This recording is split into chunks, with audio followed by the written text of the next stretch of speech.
À la une des quotidiens parus ce mardi 20 août 2024, nous allons démarrer par Dakar Times. Pétition nationale et plainte contre le ministre Cheikh Tidiane Dièye. Le procureur sera saisi après le Magal, nous informe ce quotidien. Diplomatie, les détails de l'échec de la visite de Mary Teuw Niane en Arabie Saoudite, c'est aussi à lire dans Dakar Times.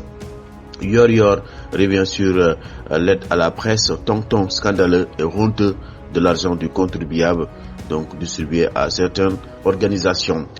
Libération revient sur l'affaire Abdoulaye Seck, remis en liberté hier, écroué en fin mai 2024 pour trafic présumé de drogue. Il a été donc libéré hier. La décision de la chambre d'accusation rendue mardi dernier n'a pas été suivie d'appel. Le Soleil, le chef de l'État, s'engage pour Touba. Bassirou Diomaye Faye sur les préparatifs du Magal.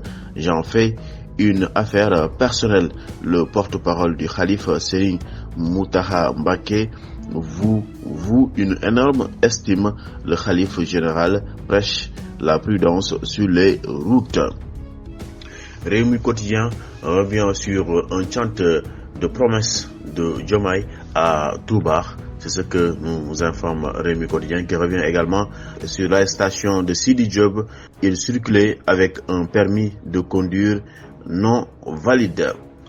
À la une de Dakar Presse, eau potable et assainissement à Touba, Bassirou Diomaye Faye s'engage à relever les défis. Bespi le jour, Serigne Mountakha Mbacké au président Diomaye Faye, le premier ndigal, ouvrez vos portes à tous, y compris à ceux qui n'ont pas voté pour vous, et à la famille de Serigne Touba. À la une de l'info, visite en prélude au Magal, Touba adoube Bassirou Diomaye Faye qui s'engage à nouveau. Toujours dans ce journal, Ibrahima Seck FENAB sur la politique agricole du régime. L'agriculture familiale est la bonne option pour arriver à la souveraineté alimentaire. Source A revient aussi sur les agents du port autonome de Dakar qui s'attendaient au versement d'une prime de 1,5 milliard francs CFA, mais finalement rien. L'espoir vire au cauchemar, nous informe ce matin Source A. Source A revient également sur la rencontre entre Bassirou Diomaye Faye et les chefs religieux. Vox Populi, recrudescence des accidents mortels. Chachés de leur habitation, les djinns s'attaquent les routes et causent les dégâts. La révélation a été faite par le saltigué Koramak Faye, qui révèle que le contre-coup de la boulimie foncière des hommes, mais des remèdes existent bel et bien pour les conjurer, a dit Koramak Faye dans le journal Vox Populi également, qui vient sur les fortes pluies à Dakar. Les vagues sèment la désolation à Barniche. Et toujours dans ce même journal, le ministre El Malik Ndiaye lance un appel solennel à tous les acteurs pour sonner la fin des carnages. À la une de l'Observateur, en nos sources, le président Diomaye Faye et l'engagement pris devant Serigne Mountakha Mbacké de régler le problème d'eau à Touba, et puis à faire honneur l'exigence de transparence et les souhaits de la société civile.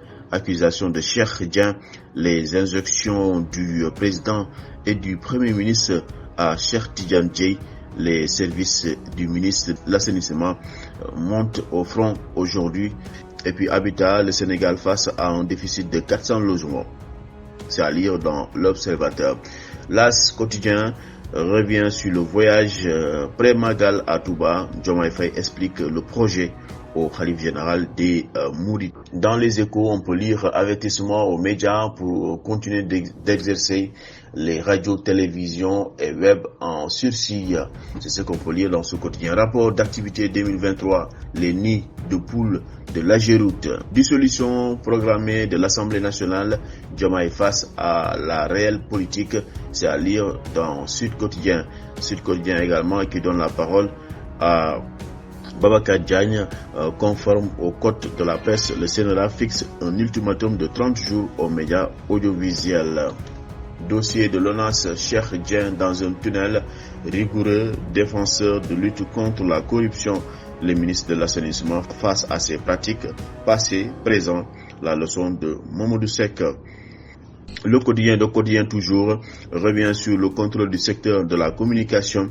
L'État serre la vis. Walfadjri, climat des affaires, le splendide des chefs d'entreprise.